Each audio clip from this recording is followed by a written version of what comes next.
Bihar first Bihari first की सोच को मैं धरातल पर उतार एक बार फिर से मुख्यमंत्री पद की शपथ ले चुके हूँ। इस वक्त माननीय महिला सांसद हैं, उनको जिस तरीके से 2025 बिहार विधानसभा के इलेक्शंस बहुत जल्द होने वाले हैं और उसके लिए पूरी तरह से अगर देखा जाए तो नीतीश कुमार पूरी तरह से तैयार बैठे हैं और नए नए खेल खेलने की फिराक में लगे हुए हैं, क्योंकि उनको अभी इसी पद पे रहना है और उसी आसीन पे रहना है। उसको लेकर के कहीं ना कहीं बहुत कुछ संभावनाएं की जा रही है और कई सारे चीज़ें परिणाम लाने की कोशिश की जा रही है। और उसको लेकर के जिस तरह से एनडीए में जो मीटिंग्स चल रही है उसको लेकर के इस बार का जो नारा लेके चल रहे हैं कि 225 को पार लेना है, उसी सिलसिले में 15 जनवरी से 25 फरवरी तक ये बैठक होने वाली है, जिसमें एनडीए की बैठक होंगे। तमाम एनडीए के घटक दल शामिल होंगे, चाहे वो नेशनल लेवल के लीडर हो, चाहे वो छोटे क्षेत्रीय पार्टी के लीडर हो या प्रखंड के अध्यक्ष हो या फिर सारे बूथ मेंबर्स जितने भी कार्यकर्ता शामिल होंगे,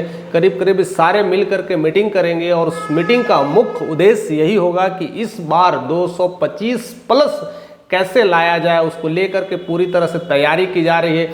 उसमें बड़े बड़े तो नेता तो रहेंगे, साथ साथ हमें लगता है कि और भी लोगों को शामिल किया जाएगा। ऊपर वाले की तरफ से अगर कह सकते हैं तो हम मोदी का नाम ले सकते हैं, अमित शाह, वैसे बहुत सारे जो आएंगे और मीटिंग्स बैठेगी। साथ साथ इधर में अगर हम नीतीश कुमार तो रहेंगे ही रहेंगे, चिराग पासवान रहेंगे और भी जितना पार्टी मेंबर है जो करीब करीब मिल कर करके एक ऐसा खेल खेलेंगे जिसमें हर किसी को कितना कितना सीटों का बंटवारा होगा और कौन किस सीट पे लड़ेगा, इसकी सारी भूमिका को रिप्रेजेंट किया जाएगा। किस क्षेत्र में किसकी दबदबा है, हर जगह का मोर्चे को चेक किया जाएगा। और ये जो मीटिंग होने वाली है केवल एक ही जिले में शामिल नहीं होगी, हर जिले में मीटिंग करने की प्रावधान की गई है। इसलिए 15 जनवरी से लेकर के 25 फरवरी का ये डेट रखा गया है।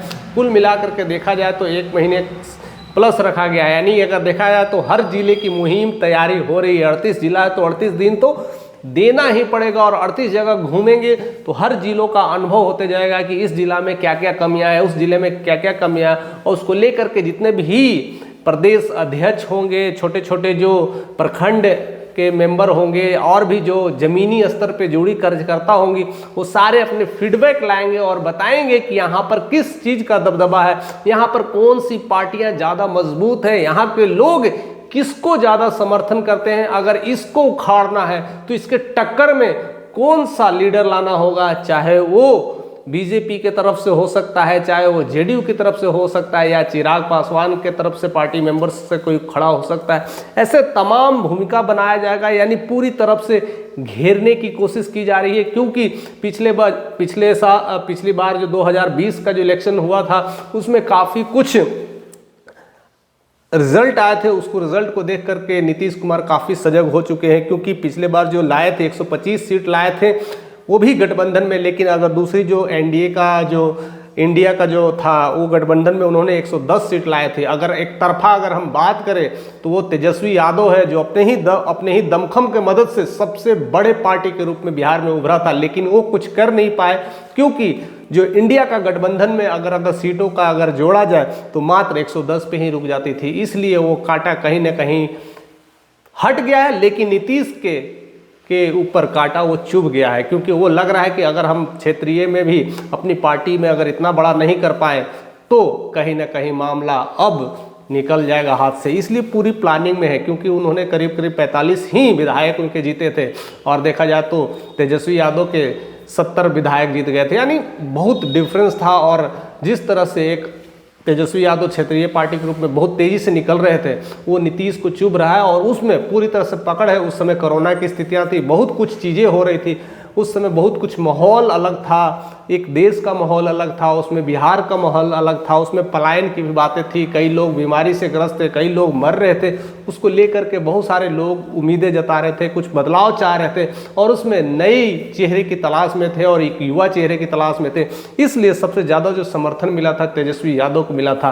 अब यह मामला अब क्या हो सकता है, क्योंकि अब जो नया जो चुनाव होने वाला है 2025 को लेकर के, उसमें सब सारी मुद्दों को ध्यान में रखना है, ये सब छोटी छोटी चीज़ों को ध्यान में रखना है। क्योंकि अब मामला आर या पार का होने वाला है, क्योंकि अब बहुत सारी ऐसी उद्योग जगत में भी कह सकते हैं कि नई भूमिका निभाने की कोशिश की जा रही है। बिहार के मॉडल को चेंज करने की कोशिश की जा रही है, उसमें सेंट्रल का भी बहुत ज़्यादा सपोर्ट मिल रहा है और बिहार सरकार भी अपनी पूरी सपोर्ट के साथ मिल करके बिहार को एक नेक्स्ट लेवल पे जाने की कोशिश कर रही है। जिस तरह से हरियाणा अपने आप में जाना जाता था, हरियाणा अपने आप में एक अंतर्राष्ट्रीय रिप्रेजेंटेशन करते हैं खेल जगत को लेकर के, जिस तरह से वहाँ पर ऐसे ऐसे खिलाड़ी आ रहे हैं, अब वह दावा धीरे धीरे बिहार में भी होने वाला है। बिहार जिस तरह से डेवलप हो रहा है, जिस तरह से स्टेडियम बन रहे हैं, जिस तरह से स्पोर्ट्स एकेडमी बना है और इंटरनेशनल मैच भी हो चुका है हॉकी का, तो इस तरह से एक बिहार में एक नई लेवल लाने की कोशिश की जा रही है। उसमें नीतीश की पूरी तीखी नज़र होगी और उसके एनडीए गठबंधन में खास करके चिराग पासवान है,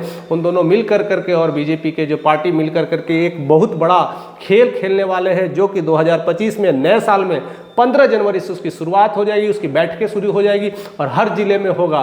तो काफ़ी कुछ विपक्ष के लिए एक टेंशन्स का विषय बन चुका होगा। शायद इसलिए बातों को लेकर के भी तेजस्वी यादव कहीं ना कहीं उग्र हो रहे होंगे, परेशान हो रहे होंगे, वो भी अपनी गतिविधियों में हलचल करना शुरू कर दिए होंगे। ये सारी तमाम चीज़ें अब बहुत जल्द हम क्लियर करने वाले हैं। धीरे धीरे वो सारी चीज़ें धरातल पटल पे आते रहेगी। आप ऐसे ही हमारे साथ बने रहे।